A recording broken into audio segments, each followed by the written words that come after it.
Gadis kecil ini mengambil sebuah batu dan menaruhnya di mata patung batu yang hilang ini. Tampaknya mengaktifkan beberapa mekanisme untuk membuka dunia baru. Dari mulut patung, seekor serangga melompat keluar. Ketika Ophelia masih bingung, ibunya mendesaknya untuk pergi. Dalam perjalanan, ibu memberitahu Ophelia. Ketika dia bertemu ayah tirinya, ingatlah untuk menyapa. Bertemu Ophelia, ayah tirinya sepertinya tidak menyambutnya. Ia hanya ingin anak dalam kandungan ibunya segera lahir untuk mengikuti jejaknya. Ophelia turun dari mobil dan menemukan bahwa serangga itu mengikutinya ke sini. Jadi dia telah mengikuti serangga itu ke sebuah labirin bobrok. Ada sebuah patung batu di lengkungan pintu masuk labirin. Ophelia penasaran terus masuk ke dalam. Pada saat ini, pembantu itu tiba-tiba memanggilnya untuk kembali dengan cepat. Dan katakan di dalamnya hanya ada patung-patung batu. Jika dia masuk, dia akan tersesat. Ophelia hanya harus menyerah dan kembali dengan pembantu. Di tengah malam, serangga itu datang mencarinya lagi. Gadis itu mengeluarkan sebuah buku. Tanyakan apakah itu spesies yang sama dengan gambar di buku atau tidak. Sepertinya mengerti kata-kata gadis kecil itu. Seketika berubah menjadi malaikat tepat di depannya. Ophelia sekarang percaya bahwa benar-benar ada dunia goblin tanpa harus khawatir tentang beban apapun. Dia mengikutinya ke labirin tadi pagi. Cahaya bulan bersinar selangkah demi selangkah untuk Ophelia ke tengah labirin. Di dalamnya ada labirin taman. Ophelia bertanya apakah ada orang di sana atau tidak. Tapi tidak ada yang menjawab. Tiba-tiba goblin berkepala kambing yang penuh dengan bau lumpur mulai bergerak. Dia adalah Dewa Pan. Pan memberitahu Ophelia bahwa Ophelia adalah tuannya. Dia adalah putri dari kerajaan bawah tanah yang legendaris. Karena dia nakal, jadi dia menyelinap ke dunia luar untuk bermain dan dibutakan oleh matahari. Dan kehilangan semua kenangan. Ophelia tidak percaya. Berdasarkan dasar apa dia harus percaya itu benar? Dewa Pan terus berbicara. Di bahu kirinya ada tanda lahir berbentuk bulan. Itu adalah bukti yang paling jelas. Ophelia berpikir bagaimana dia tahu dia memiliki tanda lahir berbentuk bulan di bahu kirinya. Mungkinkah dia benar-benar seorang putri yang tersesat di bumi? Dewa Pan terus berkata raja menyuruhnya tinggal di sini untuk membuka pintu baginya untuk kembali. Ini adalah pintu terakhir. Untungnya telah bisa menemukannya tepat waktu. Tapi untuk memastikan dia tidak berubah menjadi manusia, gadis itu harus menyelesaikan tugas sebelum bulan purnama. Kemudian ambil sebuah buku dan berikan padanya. Memberitahunya untuk hanya membukanya ketika tidak ada orang di sekitar. Buku ini akan memberitahu dia apa yang harus dilakukan. Setelah Ophelia mengambil buku itu, Pan menghilang. Ophelia segera membuka buku itu. Tapi bukunya benar-benar putih.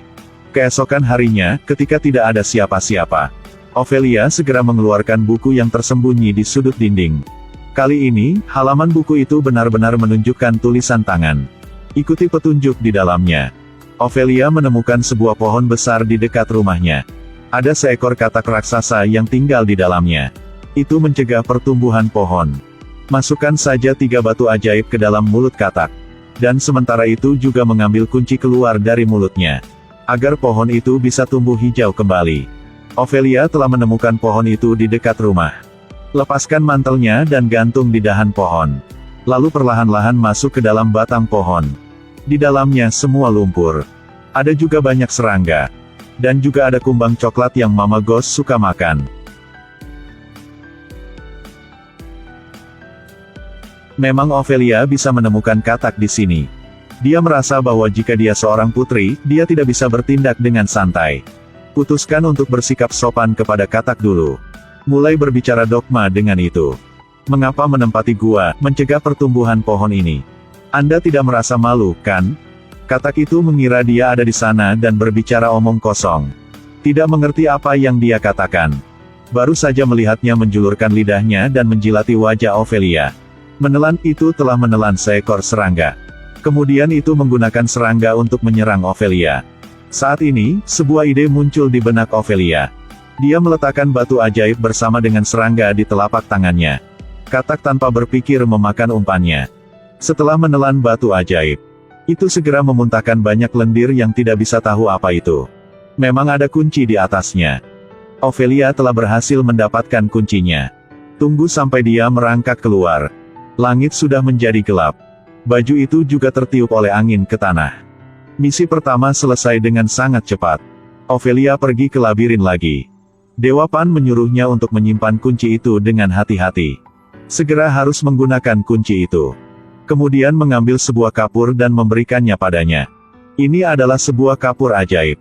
Itu dapat membuka beberapa pintu khusus. Hari berikutnya, Ophelia membuka buku sambil mandi untuk melihat misi kedua. Tanpa diduga, buku itu mulai berdarah. Membuatnya sangat takut sehingga dia melemparkan buku itu ke tanah. Berlari keluar, dia melihat ibunya berlumuran darah menangis minta tolong. Ophelia, bantuku. Gadis ini agak egois terhadap rekan satu timnya. Malam itu Pan bertanya mengapa dia tidak menyelesaikan misinya. Ophelia bilang ibunya sakit, tidak bisa meninggalkannya. Dewa Pan tidak mau mendengar alasan apapun. Tapi agar Ophelia menyelesaikan pencarian segera. Dia kemudian mengeluarkan roh akar. Ini adalah tanaman yang bermimpi berubah menjadi manusia. Hanya memasukkannya ke dalam susu sapi. Kemudian letakkan di bawah tempat tidur ibunya. Setiap pagi tambahkan 2 tetes darah ke dalamnya. Maka penyakit ibunya akan cepat sembuh. Kemudian katakan padanya untuk segera menyelesaikan misinya. Ingatkan dia bahwa itu adalah tempat yang sangat berbahaya. Hidup di dalamnya bukan manusia. Tidak boleh makan apapun di sana. Ini menyangkut hidupnya. Kemudian juga mengirim 3 malaikat untuk membimbing Ophelia. Gadis itu membuka buku. Dia menggambar di dinding dengan kapur pintu sesuai dengan instruksi di buku. Buka pintu dengan lembut, di dalamnya ada koridor panjang. Ophelia mulai mengatur waktu. Dia harus kembali sebelum butiran pasir terakhir jatuh. Dia melompat dari kursi dan masuk ke dalam. Ketakutan membuatnya menoleh untuk melihat jam pasir. Di ujung koridor ada sebuah meja makanan yang sangat panjang dan terlihat lezat sekali. Duduk di ujung meja itu adalah monster putih. Ada sepasang bola mata yang diletakkan di atas meja di depan monster itu. Tidak takut mati. Ophelia dengan penasaran mengangkat piring itu. Dia merasa jijik dan dengan cepat meletakkannya lagi. Juga melihat foto-foto pembunuhan anaknya di dinding lagi. Ada juga banyak sepatu anak-anak di tanah. Rupanya itu semua milik anak-anak yang menyedihkan. Pada saat ini, malaikat menyuruhnya untuk tidak membuang waktu. Cepat ambil kunci untuk membuka kunci emas di tengah. Tepat ketika Ophelia hendak memasukkan kuncinya. Tapi bagaimana dia bisa membuka kunci di sebelahnya? Dari dalam dia mengeluarkan sebuah pisau. Tapi ketika dia melewati meja yang penuh dengan makanan, gadis kecil itu melihat seikat anggur. Lihat monster itu lagi. Dalam hatinya, dia berpikir bahwa memakan beberapa buah tidak akan terdeteksi oleh monster. 3 malaikat ingin menghentikan Ophelia. Tapi diusir oleh gadis itu. Kemudian ambil anggur dan masukkan ke dalam mulutnya. Pada saat ini, malaikat kecil itu ingin memberikan tamparan keras kepada Ophelia. Monster itu tiba-tiba terbangun sekarang. Kemudian mengambil mata dan meletakkannya di telapak tangannya. Angkat tangannya tinggi-tinggi untuk melihat-lihat. Ophelia masih merasa ingin makan setelah makan 1. Jadi dia memilih 1 buah lagi untuk dimakan. Malaikat mempertaruhkan nyawanya untuk menghentikannya. Tapi karena kekuatannya terlalu lemah. Jadi mereka hanya bisa mengalihkan perhatian monster itu untuk mengulur waktu. Pada saat ini Ophelia mendengar suara. Memutar kepalanya, dia menemukan bahwa kedua malaikat itu telah ditangkap dan dimakan oleh monster itu. Ophelia berdiri di sana tak bergerak dalam ketakutan dalam waktu yang lama. Tidak membantu atau melarikan diri. Hanya berdiri di sana menyaksikannya memakan 2 makailat.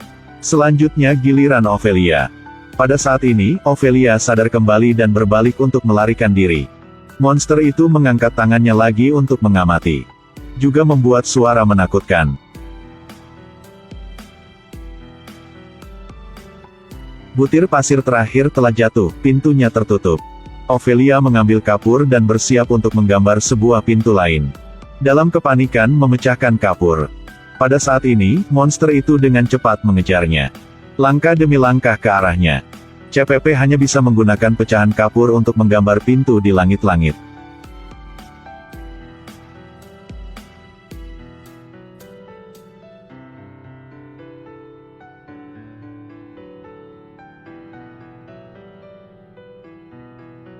Untungnya, dia naik tepat waktu dan lolos.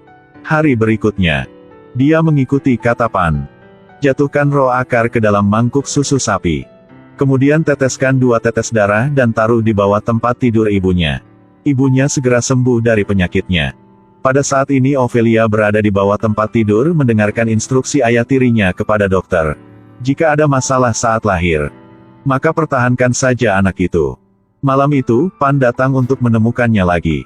Malaikat itu memberitahu Pan semua hal telah terjadi tadi malam. Dia kehilangan kesabaran dan berkata dia akan meninggalkannya di dunia manusia. Hanya 2 buah anggur, saya pikir dia tidak akan tahu. Kamu tidak bisa kembali selamanya. Setelah mengatakan itu, dia menghilang ke dalam malam. Keesokan harinya ketika Ophelia meletakkan roh akar di bawah tempat tidur. Kemudian ayah tirinya tahu. Mereka pikir Ophelia sedang mengucapkan semacam mantra. Memang benar ayah tirinya berbeda. Ibu Ophelia juga sangat kecewa. Dia hanya bisa menangani hal ini sendiri. Dia langsung melemparkan roh akar ke dalam api.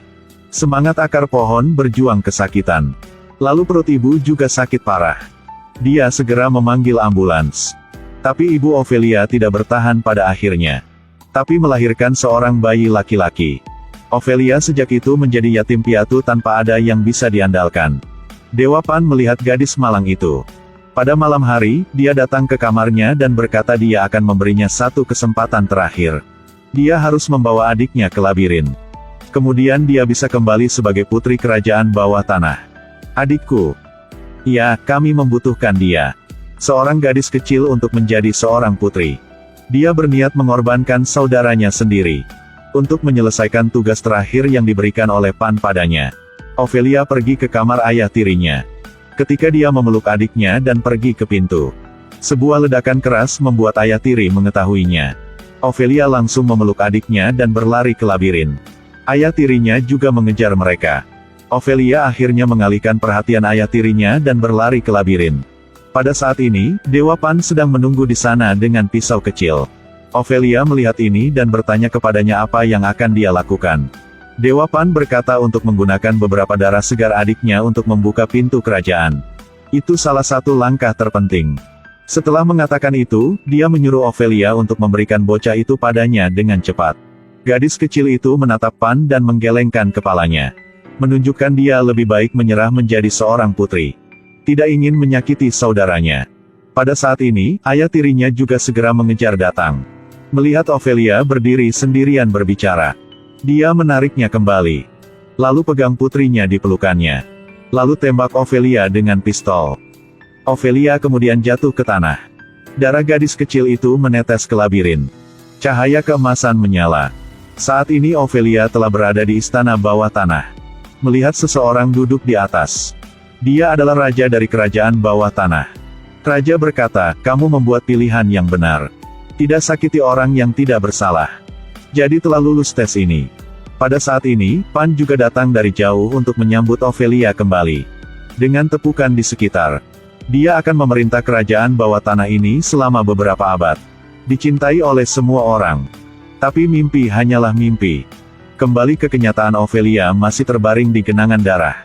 Pembantu yang patah hati menyanyikan lagu favorit Ophelia untuk menidurkannya. Itu jauh lebih baik daripada hidup sekarang. Plotnya mirip dengan gadis yang menjual korek api. 3 batang korek api sama dengan 3 misi. Akhirnya sampai di tempat yang menyenangkan. Keesokan harinya, gadis itu ditemukan mati kedinginan di jalan.